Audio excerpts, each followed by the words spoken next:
pintu ilmu untuk kita semua insya Allah. Baik, yang pertama Bapak dan Ibu ya dirahmati Allah SWT,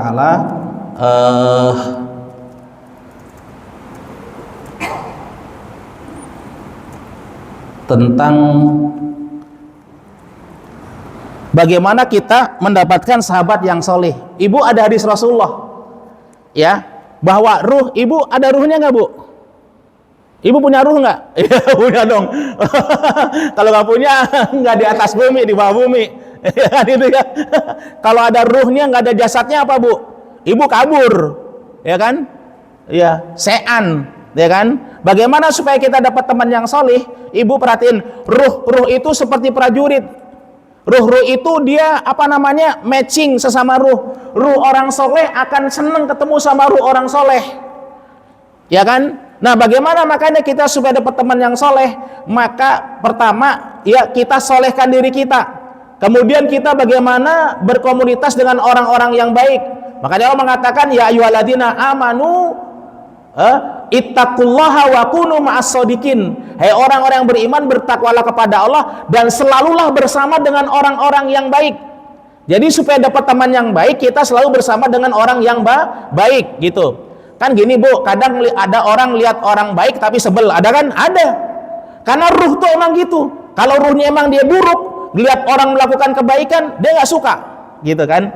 Maka supaya kita dapat orang yang soleh, teman yang soleh, pertama perbaiki diri kita jadi orang yang soleh. Maaf, kesolehan dalam Islam yang paling utama dilihat dari apa sih? Sholatnya, ya kan? Sholat, ya. Kemudian apa? Kedekatan kita dengan Al-Quran, ya kan? Kemudian apa? Perbuatan baik kita kepada orang lain. Jadi Ibu, ini buatlah komunitas-komunitas kebaikan sehingga yang berkumpul orang-orang yang baik. Misalnya gini nih, komunitas perokok Ji Samsu. Kira-kira yang kumpul tukang rokok apa enggak ngerokok Pak Ji? Ya tukang rokok, kan begitu, ya kan? Tapi kalau komunitas pecinta Al-Qur'an, maka insya Allah yang kumpul di situ adalah orang-orang yang berikhtiar untuk meningkatkan cinta mereka, kedekatan kita sama Al-Quran. Jadi caranya Bu, supaya kita dapat teman yang baik adalah dekat dengan orang-orang yang baik. Nah ibu-ibu perhatiin, orang yang paling baik kata Rasul yang gimana sih Bu? Kita nih mau jadi tetangga yang baik nggak? Ibu, mau jadi tetangga yang baik nggak? Kata Rasul, orang yang baik itu yang kalau orang lihat ngingetin kepada Allah. Ibu ini ya Allah sering tilawah Quran. Jadi kalau ngelihat dia ingat kepada Allah. Ibu ini ya Allah kalau keluar rumah selalu menutup aurat. Jadi kalau melihat dia selalu ingat sama Allah. Ibu ini ya Allah mulutnya luar biasa. Itu enggak ingat sama Allah tuh gitu. Ya. Jadi manusia terbaik itu Pak, tetangga terbaik itu kalau orang lihat ngingetin dia kepada Allah, ngingetin dia pada kebaikan. Ya. Gitu. Jadi jangan Bu tetangga ngelihat kita ingat kredit.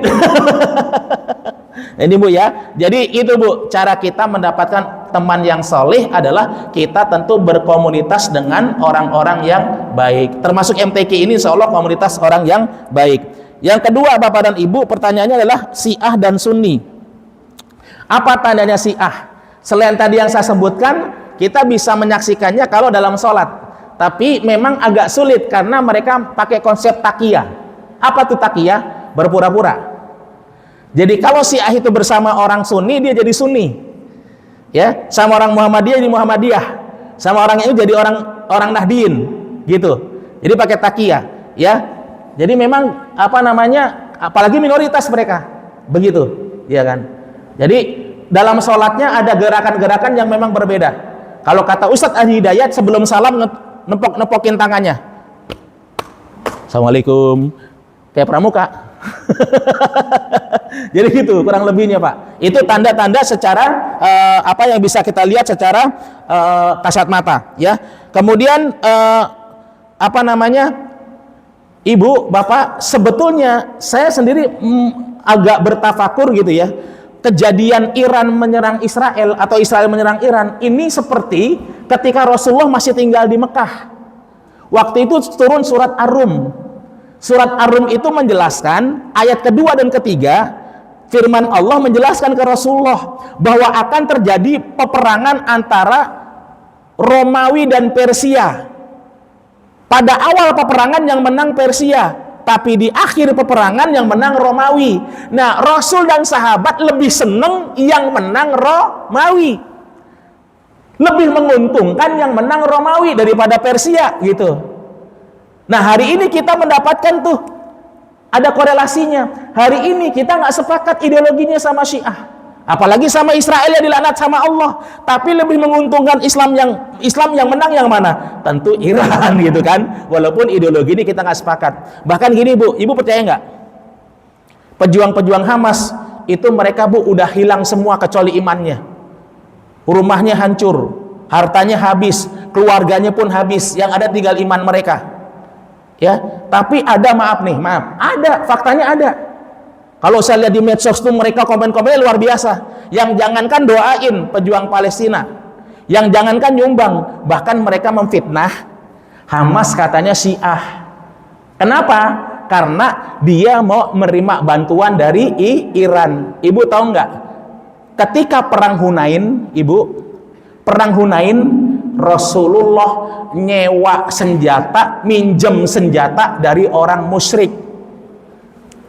Pak, cek di Sirah Nabawiyah, waktu perang Hunain Rasul minjem senjata dari orang kafir. Nah, di Palestina udah habis-habisan Bu, maaf, di Gaza Ibu, maaf, itu di tembok tingginya 10 meter, ya kan? Itu kayak apa, 2 juta orang dalamnya seperti dalam penjara besar. Air nggak bisa masuk, beras nggak bisa masuk, yang bisa masuk cuma air hujan. Senjata nggak bisa masuk. Iran berani masuk kasih bantuan. Dalam kondisi begitu Bu, ya, maka siapapun yang bantu diterima. Difitnah malah Syiah gitu. Nah ini jadi Pak ya. Baik, yang kornet ini Masya Allah luar biasa. Ya, gini Pak Haji.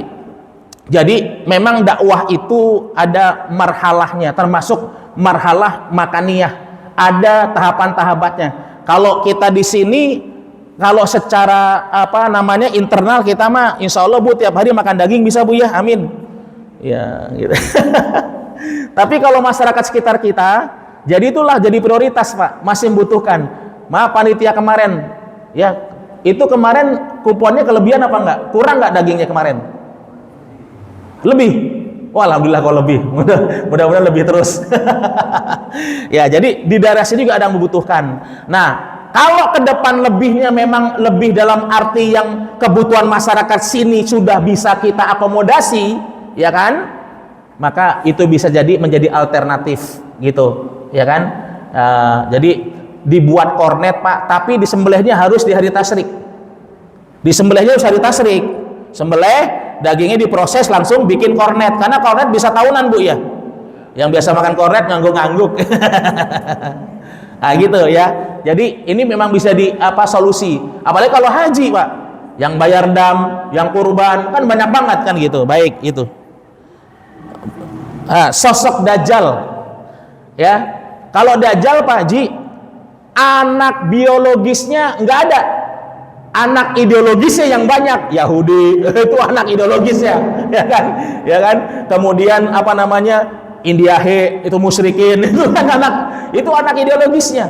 Adapun bentuknya memang sering dalam hadis Rasul disebutkan, ya, bentuknya memang fisiknya disebutkan, ya kan, semua. Nah, kalau kita menyebut hari ini dalam ilmu pengetahuan hari ini, Dajjal itu juga sebagai sebuah sistem, ya kan? Sistem yang mengatur kehidupan dunia, bahkan di dolar itu ada apa namanya, logo mata satu, ya kan, begitu kan. Yang jelas dalam hadis-hadis itu disebutkan secara hakiki tentang fisik Dajjal, ya kan, seperti itu. Di dalam beberapa keterangan, ya kan, disebutkan juga tentang tanda-tandanya, ya. Nah ini diantaranya adalah kalau sungai Efrat sudah mengering, maka itu tandanya sudah dekat dengan keluarnya Dajjal. Ini sungai Efrat ketika kondisi yang normal, ini dari citra satelit ya, ketika sungainya sudah mulai surut gitu. Nah, kemudian Bapak dan Ibu rahimakumullah, tadi betul sekali ya disebutkan bahwa kalau disebutkan kita nunggu Nabi Isa Allah turunkan. Maaf, umat yang lain juga nunggu. Ya. Umat yang lain nunggu juga, Bu. Karena mereka menganggap Nabi Isa turun sebagai juru selamat Riyadi, Selamat Rianto. Mereka menyebut sebagai juru selamat. Sementara dalam hadis-hadis yang kita yakini, Nabi Isa itu turun diberikan 3 tugas oleh Allah. Nabi Isa turun sebagai umat Nabi Muhammad dan ada 3 tugas. Tugas pertama apa? Tugas pertama menghancurkan salib. Sebagai tanda apa? Saya cari hadisnya nggak ketemu. Sebagai tanda apa? Bahwa Nabi Isa turun bukan sebagai juru selamat, tetapi sebagai umatnya Rasulullah. Maka di sini Pak Haji, maaf nanti. Maka di akhir zaman, nanti orang-orang Nasrani ketika melihat Nabi Isa turun, ternyata dia bukan juru selamat, tapi dia justru turun untuk menyempurnakan agama dia sebagai umatnya Rasulullah. Maka orang Nasrani akan bertobat masuk Islam. Akhirnya mereka akan bersama-sama dengan Imam Mahdi dan Nabi Isa. Tugas pertama apa Nabi Isa? Bu, menghancurkan. Yang kedua membunuh. Itu yang tadi, membunuh babi. Jadi Dajjal babi. Wah, Pak yang bilang. Yang ketiga, ibu ini keren nih, Bu. Tenang, ini ibu-ibu senang yang ketiga nih.